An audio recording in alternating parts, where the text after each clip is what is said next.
sehat semuanya, selamat datang di acara Ngobat.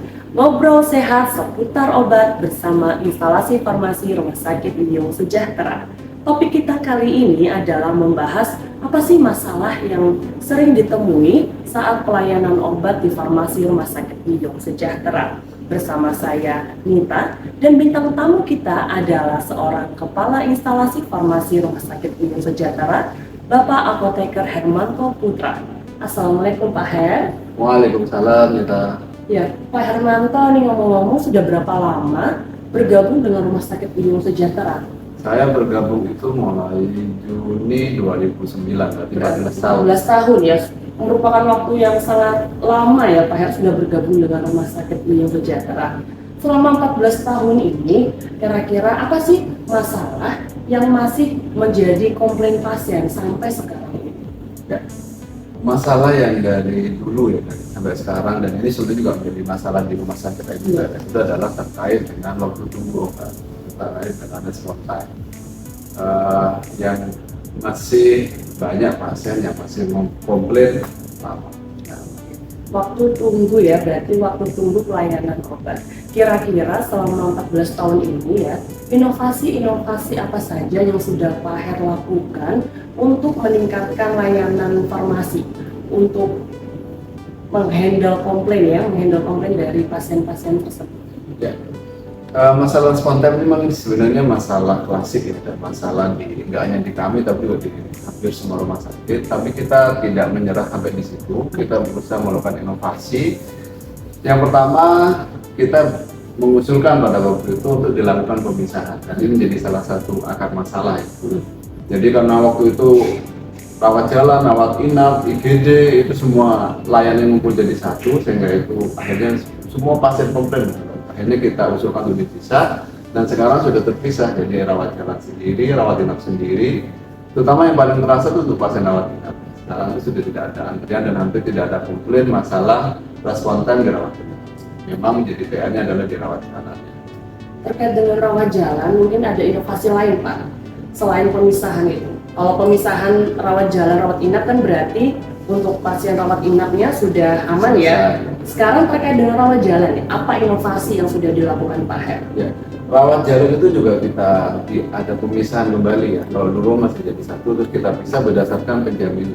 Karena setelah kita evaluasi itu ternyata memang pasien kita paling banyak kan penjaminnya BPJS. Nah, itu kita untuk pasien yang umum dan asuransi kan lebih sedikit, sehingga itu kita pisah, dan yang IGD juga lebih sedikit. Sehingga dari situ sekarang yang paling banyak memang yang lebih terasa itu adalah di pasien BPJS, karena memang jumlah pasiennya lebih banyak. Terus selain masalah pemisahan, yang kedua untuk pasien BPJS terutama itu kan banyak yang kronis ya, banyak yang pasien-pasien kronis. Itu kita tawarkan kepada pasien itu untuk diambil di lain hari, sehingga ketika terjadi penumpukan jumlah pasien, mereka boleh meninggalkan resepnya dan diambil di lain hari. Ketika mereka melakukannya di jam tertentu yang sudah kami tentukan, itu kita prioritaskan, sehingga mereka tidak, ketika datang ke kami kembali itu mereka tidak perlu nunggu ulang. Jadi karena kita obatnya sudah bisa. Terus yang ketiga, yang kami lakukan juga, kami mencoba mengidentifikasi apa saja obat-obat yang secara formula itu cenderung konstan gitu ya. Nah, itu yang ternyata memang dari evaluasi itu ada beberapa dokter yang memang dan untuk banyak pasien juga itu formulanya kurang lebih sama. Misalkan ada kapsul spironolactone furosemid, ada kapsul PDAC dan PDA. Itu untuk yang konstan seperti itu kita sudah nyiapkan sebelumnya, sehingga walaupun itu resepnya racikan, kita sudah menyiapkan terlebih dahulu dan menjadi lebih cepat. Jadi kalau sudah ada resep itu langsung bisa dikeluarkan ya, tanpa harus menyiapkan lagi. Ya. Baik, selain itu mungkin ada lagi terkait dengan jasa antar, mungkin pernah melakukan inovasi terkait jasa antar? Pernah kita kerjasama dengan Halodoc sebelum pandemi. Itu ketika masa pandemi, karena masa pandemi waktu itu akhirnya kita berhenti sementara terkait dengan jasa antar ini, dan sekarang kami berusaha untuk menghadirkan kembali untuk jasa antar. itu menjadi salah satu solusi ya, biar pasien tidak terlalu nunggu lama di sini.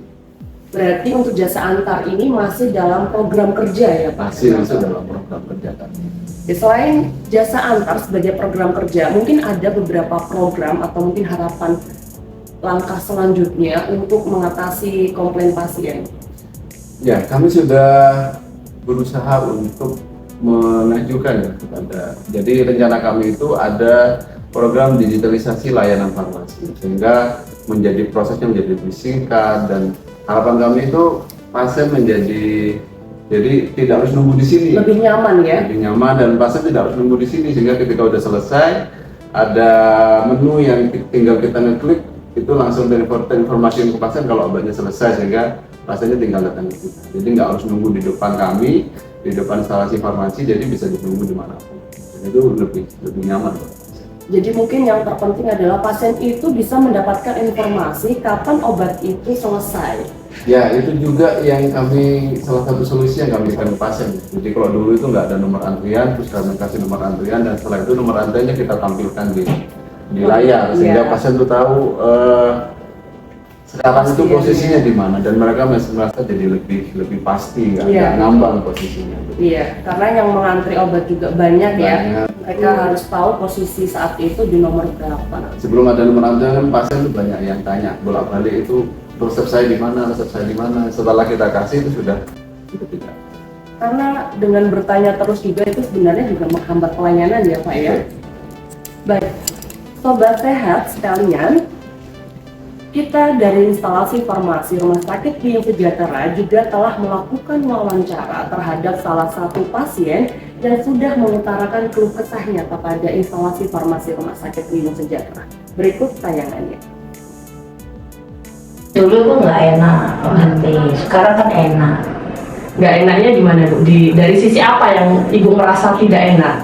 Masalahnya obatnya itu terlambat ngasih itu loh. Karena saat ini sudah lebih cepat ya waktunya. Enak. Pengalaman Pak Tan Michael selama berobat di Rumah Sakit Biyung Sejahtera, khususnya testimoni menjadi pasien di farmasi.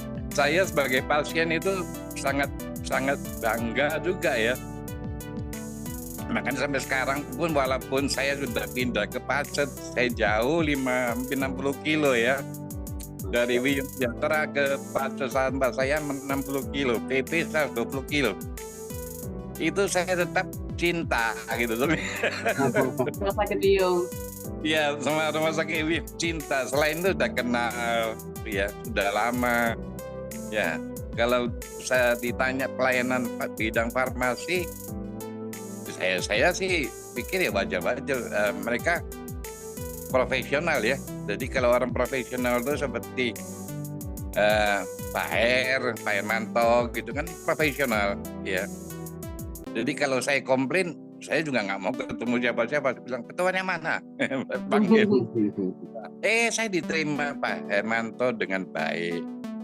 Selamat ulang tahun yang ke-18.